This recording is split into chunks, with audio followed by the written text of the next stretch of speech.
Le code des émotions est une méthode simple et rapide pour libérer les émotions bloquées dans le corps. Et c'est une méthode qui est vraiment géniale, en particulier dans les périodes difficiles. Si vous rencontrez un défi dans votre vie, une situation compliquée, que ça soit un décès dans la famille, que ça soit un conflit au travail ou avec quelqu'un de proche, on va dire toutes les situations où c'est compliqué au niveau émotionnel, on peut vraiment utiliser le code des émotions et se sentir mieux rapidement. Donc c'est vraiment un outil qui est fantastique. Et la bonne nouvelle, c'est que on peut le pratiquer soi-même. Il y a des praticiens formés maintenant dans le monde entier. Vous trouvez forcément facilement quelqu'un si vous avez besoin de faire une séance. Mais vous pouvez aussi tout à fait pratiquer vous-même. Et comment le faire? Il y a 2 possibilités. Donc la première, c'est aller sur le site web du docteur Bradley Nelson qui a développé la méthode. L'adresse est discoverhealing.com. Je mets l'adresse dans la description en dessous. Et là, vous avez toute une série d'outils que vous pouvez télécharger pour apprendre à pratiquer. Malheureusement, il n'y a pas encore en français. Pour l'instant, c'est proposé en anglais, en allemand, espagnol, polonais, russe, chinois et japonais. Il n'y a pas encore le français. Donc si vous parlez une de ces langues, vous pouvez très bien y aller et vous aurez toutes les infos. Et sinon, vous pouvez tout simplement acheter le livre Le Code des émotions.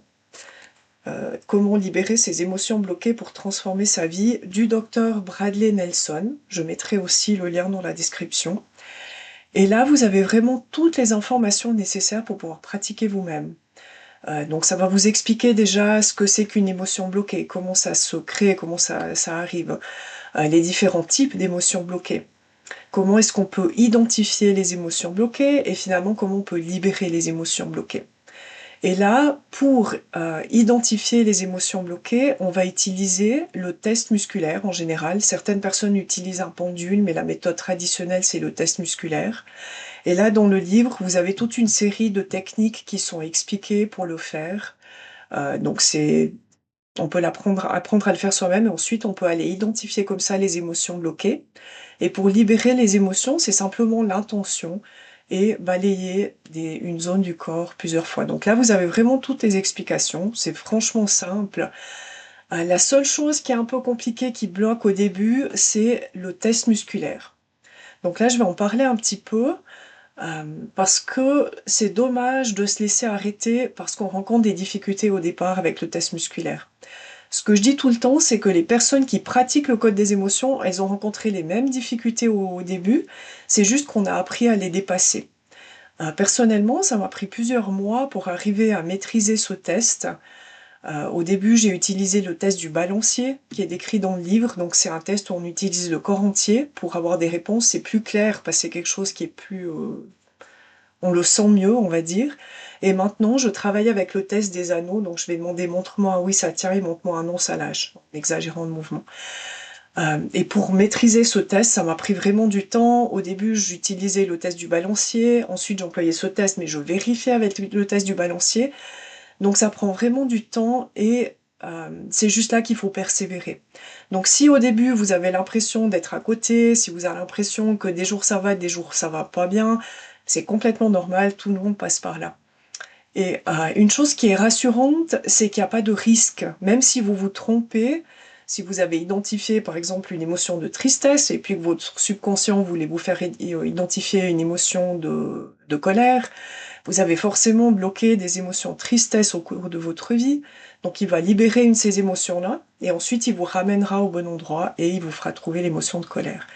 Donc il n'y a pas de risque. La seule chose à laquelle il faut faire attention et surtout au début, quand on n'a pas l'habitude de faire des soins énergétiques, c'est de toujours poser la question: «Est-ce que je peux faire une séance maintenant?» soit pour vous, soit pour d'autres personnes. Vous pouvez aussi très bien travailler pour, des proches, pour vos enfants, vos conjoints, vos parents. Mais là, demandez toujours: «Est-ce que je peux faire une séance maintenant?» Et si vous avez un non, respectez ça. Ça veut peut-être dire que vous êtes dans une période où vous êtes un peu vulnérable, où ça serait pas forcément bon pour vous, une période de stress ou autre, donc respectez ça, reposez la question le lendemain, 2 jours plus tard et en général après c'est bon.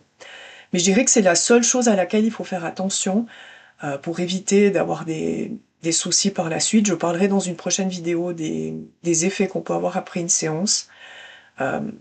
Donc voilà.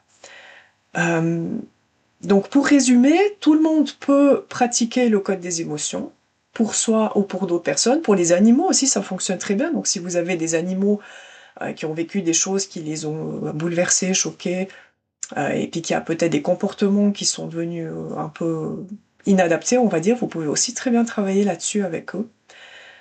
Et donc la clé pour arriver, si vous n'avez pas encore appris le test musculaire, peut-être que vous l'avez fait en kinésiologie ou dans d'autres choses, dans ce cas-là, pour vous, ça va être hyper simple de pratiquer le code des émotions. Si c'est pas le cas, c'est vraiment juste pratiquer, pratiquer, pratiquer et persévérer. Voilà. J'espère avoir répondu à la question et si vous avez envie d'en apprendre plus sur le code des émotions, je vous invite à regarder mes autres vidéos et je reste volontiers à disposition pour des questions. À bientôt!